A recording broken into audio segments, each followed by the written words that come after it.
A lot of times I get questions like, when is the right time to begin to talk to your children about relationships, or how do I get my child to open up to me, to begin to talk to me about their relationships and the challenges that they are having.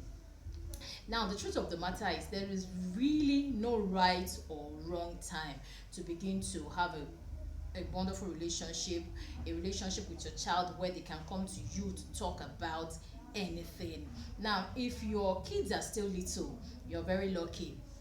One way you can help them become very comfortable in talking to you about their relationships as time progresses is for you to listen to everything they have to say.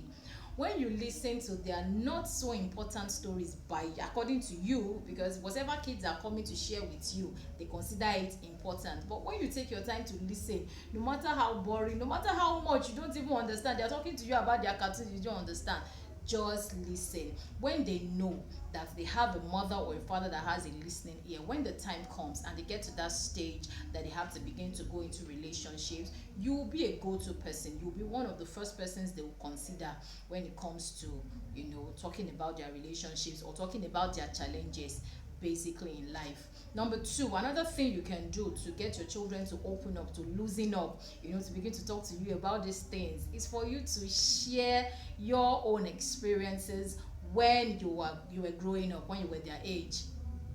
I remember recently I was talking to my son about my first crush when I was 12, and I told him, I said, I saw my first crush. I had already given birth to you. I was fat, and I had to run to go and hide. I didn't want him to see me, and all of that. And he was like, mommy, you had a crush? I said, yes, I didn't fall from heaven.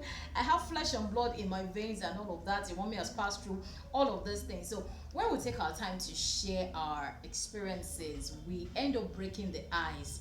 We make them believe that we are humans too, that we have passed through these things, and that there is really nothing new under the sun, that we have enough experience to share, so that they have that confidence that they can come to us whenever they are also faced with these kind of challenges. Also, as parents, introduce that element of friendship. Now, it may not be easy, especially if you have teenagers that have gotten to the stage where we consider them to become rebellious and all of that. A lot of parents consider their children to be rebellious at a certain stage, but most times it's just the children trying to enforce their maturity, enforce the fact that they are growing up, and all of that. So just introduce that element of friendship. Sometimes you can just go to them and come out openly and tell them that, okay, I want us to have a better relationship, I want us to be able to communicate and all of that.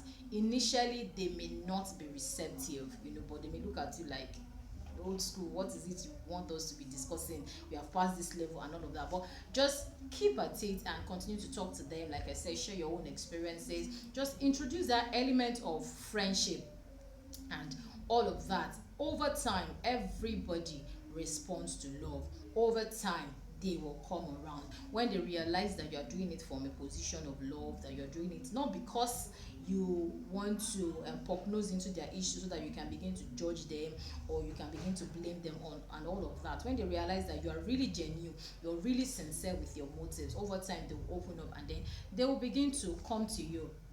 And then finally, I must add this: whenever children come to you, when they begin to open up to talk to us about important issues, it may not even just be about relationships, basically. Let's not be in a hurry to judge them.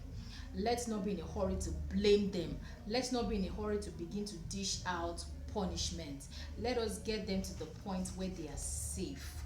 They can safely come to us to express themselves. They can safely come to us to pour out their hearts. You may take a later time, to just analyze certain issues and tell them what you feel they may have done better and all of that. And sometimes when they come to us to just talk about issues, sometimes just ask them, do you want my opinion? Do you want me to give suggestions? Do you want me to advise you? And all of that. When you do that, they will trust you more. They know that you are not out to impose or enforce anything on them. They know you are doing it from a position of love. They know and you have come to accept the fact that they are growing up, you have come to accept their maturity and all of that. And then, like I usually say, nobody can claim to be a perfect parent. We are all work in progress, But being intentional makes all the difference. Let's continue to get positive knowledge on how to become better parents every day so that we can end up raising successful, responsible, and happy children. I always like to enforce that happiness in everything that I do.